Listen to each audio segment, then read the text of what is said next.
Owen Schilling, great to see you in the Kung Fu Closet. Good to see you again, man.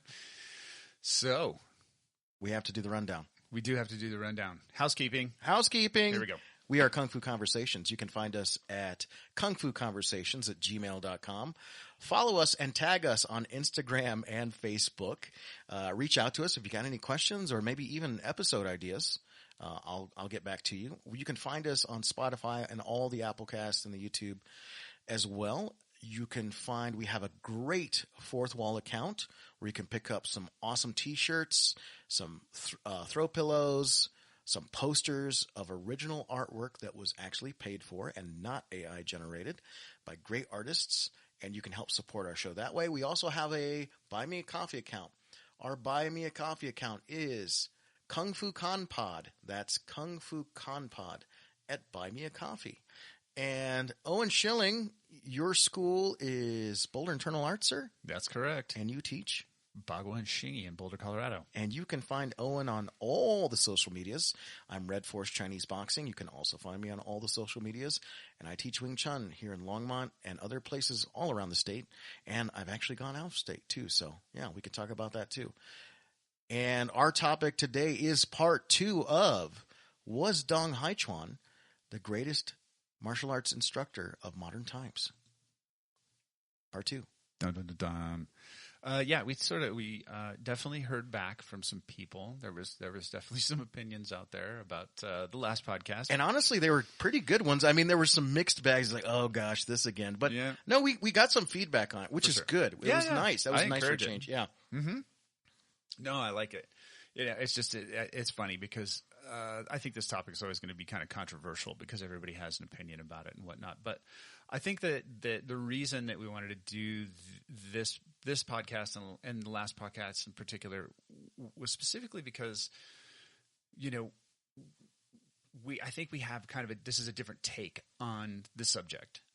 It incorporates parts of things I've heard elsewhere, but like as a whole, you know, really beginning to talk about Dong Hai Chuan like as a practitioner, but really about how he practiced and what he was practicing, and then like how he transferred that to his students. And so this episode, the last episode, if you haven't listened to it, go back and listen to it, was more about Dong and how he got started and his teaching and sort of what we could infer from how he taught and what he taught. This episode, we're going to focus on his students. So that second generation of Bagua people. And, you know, we're going to start out with Infu. Awesome. Yeah. And, you know, like at that point in time, to reiterate a little bit about what we had done in the last podcast, was this would have been, you know, after Dong retired from service with the Qing government. And so it would have been the 1860s, 1870s. There's a little bit of debate on about when he was born. So, but that would have been the time frame about when he was teaching in Beijing. And to be a teacher in Beijing, and a famous teacher, which he was, really meant that you had to have your shit together. Sure. Sort of your method had to be legit. And it was going to be, you know, there were going to be people who would come and test you because Beijing was sort of the center of the Chinese martial arts universe at that point, at least in northern China. So, but, you know, I think that before that, when Dong was a tax collector, my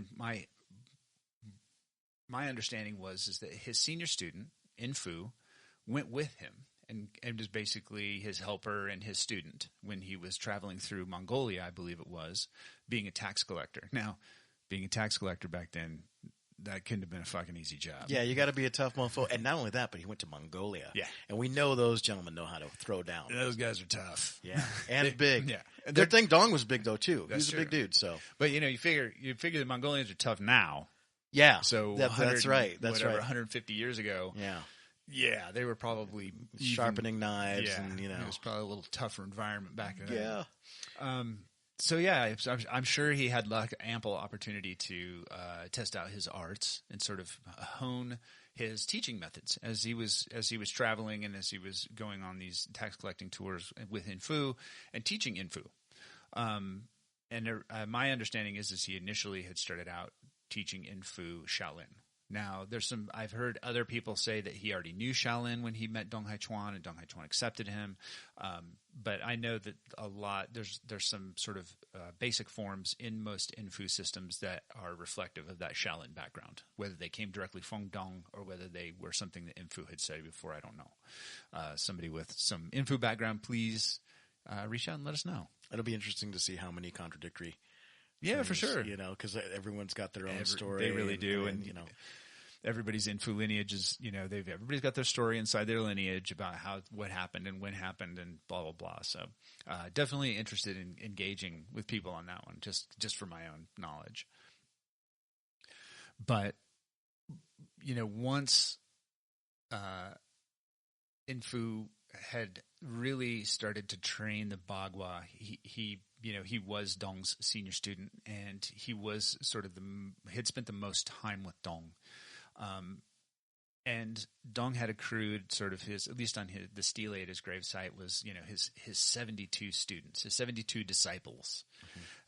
And now I don't know if he had like other students. I mean, I imagine he probably did. And were those outdoor students? I don't know.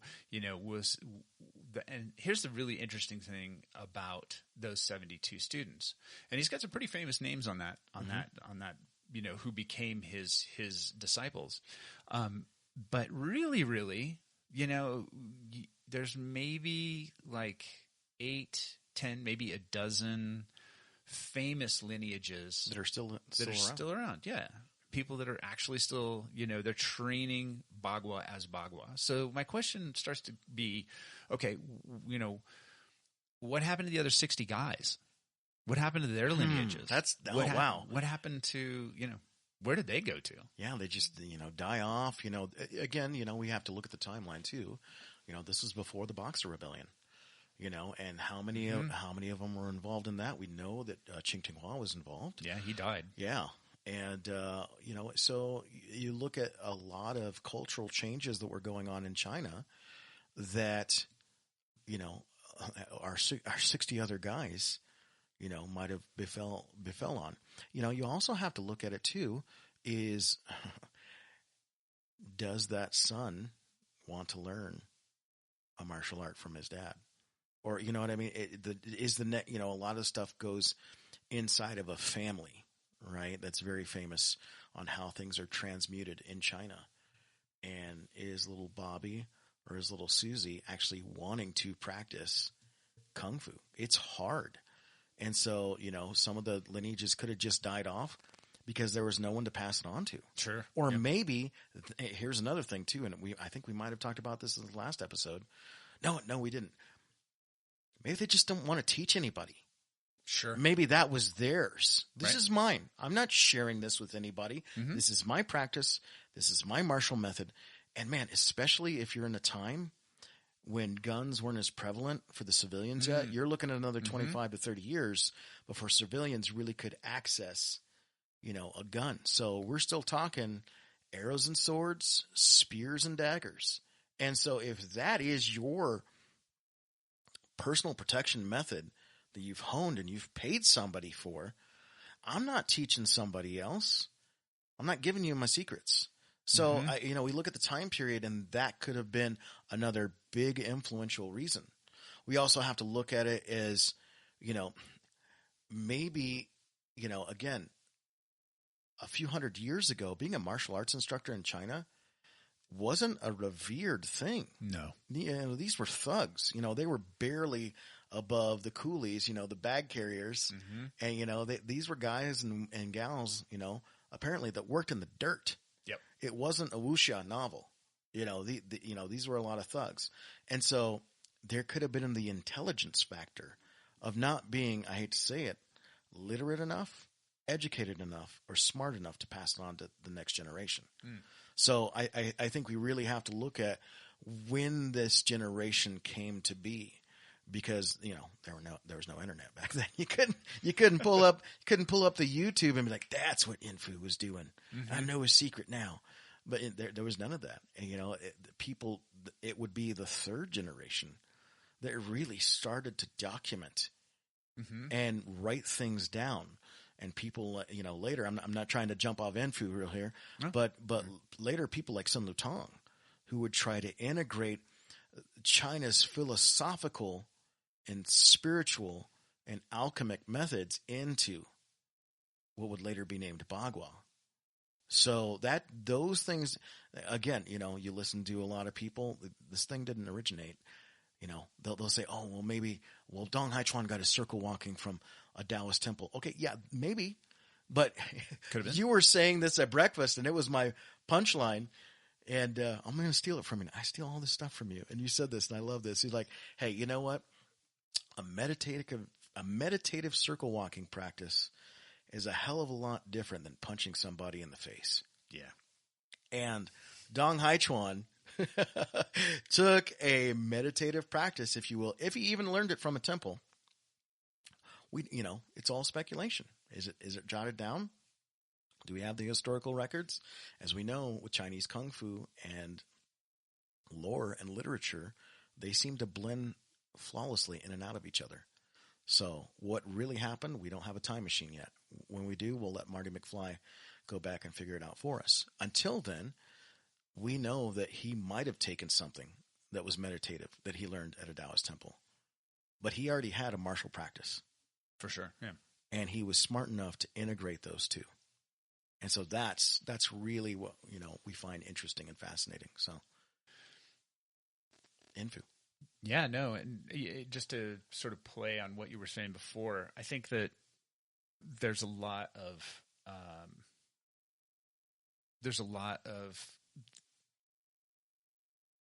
in terms of the sort of application of these arts, and you see a lot of there's a lot of similar application, but there's a lot of variance in the forms and in the sort of conceptual ideas from lineage to lineage around like how to use it. And I've always thought that was really interesting, and it was always reflective of the original art that the people had brought with them. So whether that was, like Cheng Tinghua, was more of a Shuaijiao guy, or, you had Infu, who was a Shaolin guy, and like each one of these guys sort of brought their own personal discipline. But as we were talking before, maybe there's like a dozen of these lineages that have descended from Dong Hai Chuan, and they're really focused on Bagua. So it's like a Bagua with a Shaolin flavor. It's Bagua with a Shuaijiao flavor. It's Bagua with something. And it's right? Bagua first, though. It's Bagua first, exactly. And so you've got these like dozen lineages, and that's really what they were doing. So, I have a hypothesis, and who knows if this is true or not.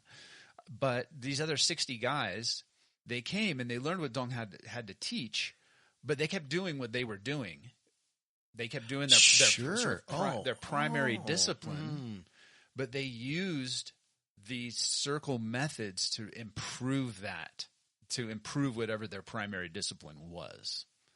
So it's like, you may have, like, I think a little bit about, and I don't know if this is true or not, but, you have Guogumin, right, from the Liang Zhenpu lineage. And Liang Zhenpu was his teacher, and he learned from him for 10 years, and then I believe Liang Zhenpu passed away. And then Guogumin was like, and then he went out and he learned Eagle Claw. Which I think, is a really interesting. So different. Yeah. So different. There's a very different take on the ideas in a system. But then you see the China in like a Liang Zhenpu lineage, and you see like they're seizing and grasping techniques and all that shit. That shit's fucking good. Yeah. Like that stuff is like, all of a sudden it's like, oh yeah. And it's got a little bit of a different flavor to it than like straight Eagle Claw. Sure. Right? So, I kind of I kind of look at that as like a model around how these different things how these sort of Bagua concepts may have gotten integrated into different arts. And, somebody just carried on doing their art, but that, their time with Dong may have influenced them in that way. But I suppose a lot of that's just kind of lost in the mists of time because incense answers at Kung Fu Conversations. Yeah, right. You can only speculate, though. That's true. Because, we don't know. I mean, I suppose if you could find somebody who's on the stele, who doesn't have, maybe they, like you were saying before, maybe they're just a family style now. Maybe it's just, somebody's great-grandfather, great-great-grandfather had studied with Dong, but he was a mantis guy or something, who knows? And that he passed down his mantis inside of his system, but then it has all this interesting influence in it. You know what I like about your theory is it's a very humanistic theory, because what I see in that is how far down the rabbit hole did they want to go? That rabbit hole being Bagua. They used, okay, I'm going to let the audience in on a little bit of my own personal training. I do some of Owen's Bagua, but I don't have a lot of it. It is my, and Owen is not a fan, by the way, of Frank's Red Hot. So Frank's Red Hot, if you want to sponsor Red Force Chinese Boxing and you're listening, please reach out. I will eat all and drink all of Owen Schilling's Frank's Red Hot from here on out. But I use Bagua to supplement my movement practice as well as my martial practice. It is not I'm all in on Bagua, because I still teach and I still practice Wing Chun and I still practice Xingyi, and I love Xingyi. I love Wing Chun, but like I said, Xingyi's the hot chick in my life. But the Bagua practice has helped my Xingyi. The Bagua practice has helped my Wing Chun. The Bagua practice has helped all of my kettlebells, all of my Indian clubs. Any movement practice that I do, the Bagua has helped it, because I've never found a practice that gets deeper and further into the tissue and to the bones than Bagua does. And again, I joke these days, after almost 30 years of martial arts, I feel very, not 100%, but I feel like I could probably take care of myself if I had to throw down. I'm fighting my career these days.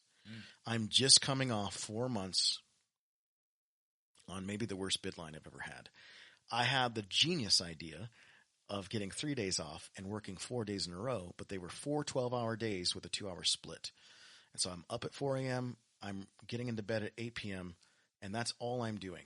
All I'm doing is sleeping, eating, and working. I train 20 or 30 minutes here on the bus when I can, just to get some blood flowing back into my body, into my brain. But it has been super exhausting. I sleep in on my first Friday so much, and then I just spend the rest of the day training my kung fu to get all the tear and the wear and the dings out of my body that 12 hours of stressful driving brings. Because it's not normal driving. I've got grandma and grandkids in the back, so it's high stress under 2 rush hours.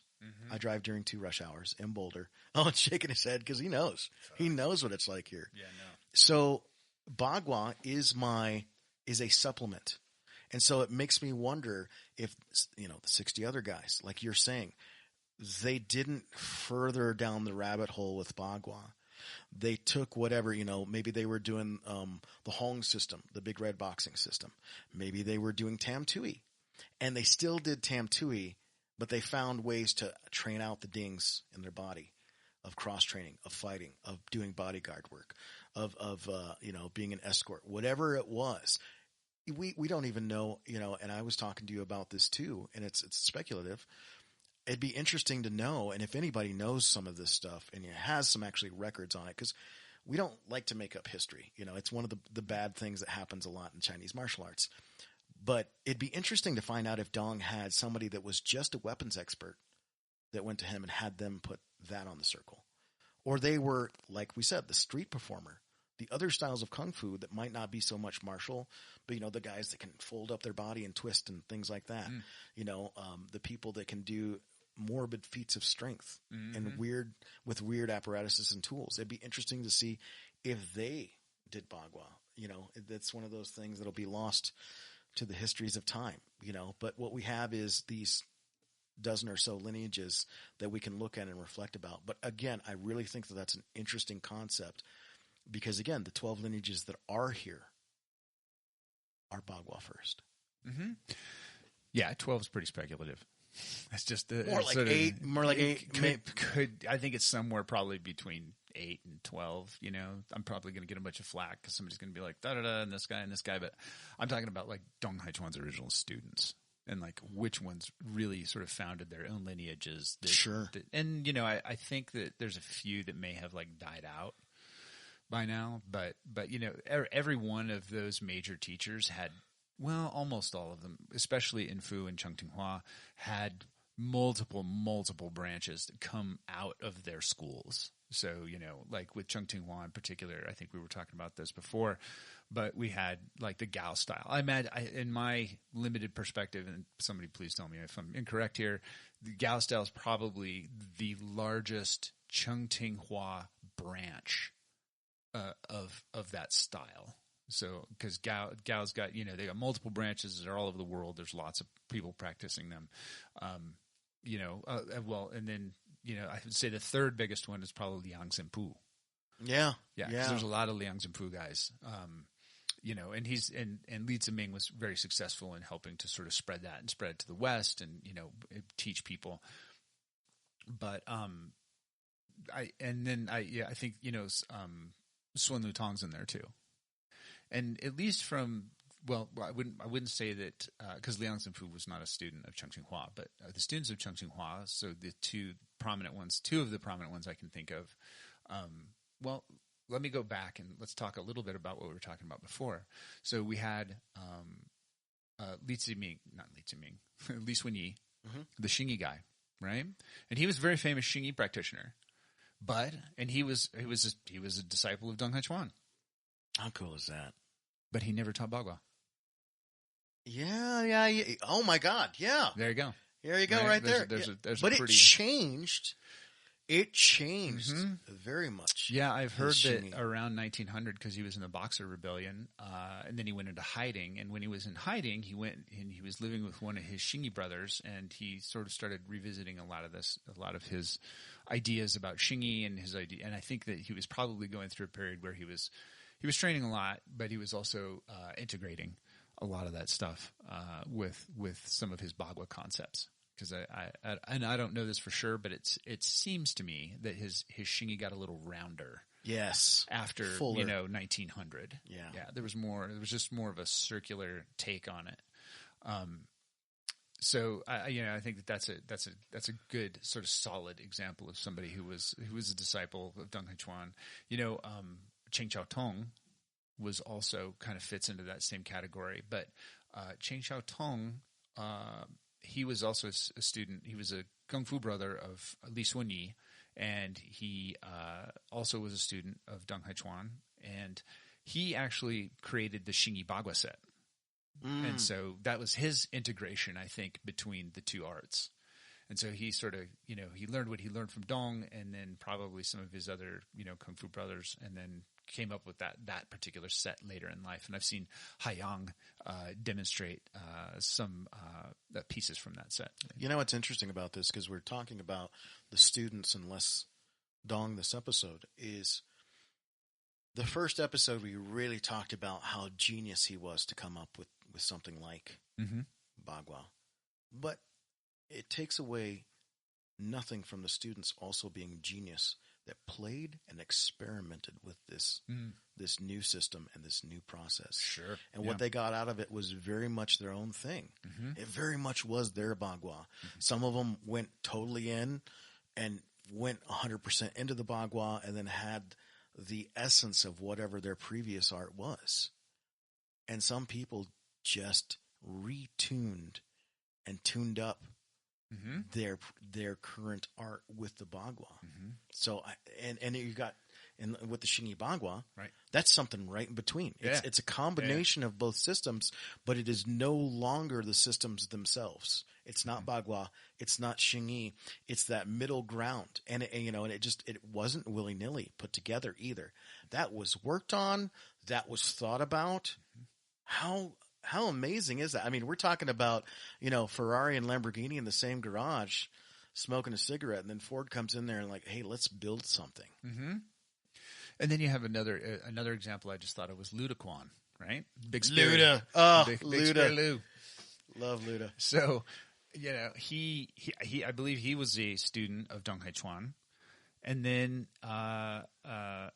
he went and helped Chengtinghua's son, Cheng Yulong, run Chengtinghua School after Chengtinghua died, because Cheng Yulong was pretty young. And so I believe he was helping to train Cheng Yulong, and he was still practicing. And subsequently, after that, he went and he studied, I think, with Yang Ban Ho.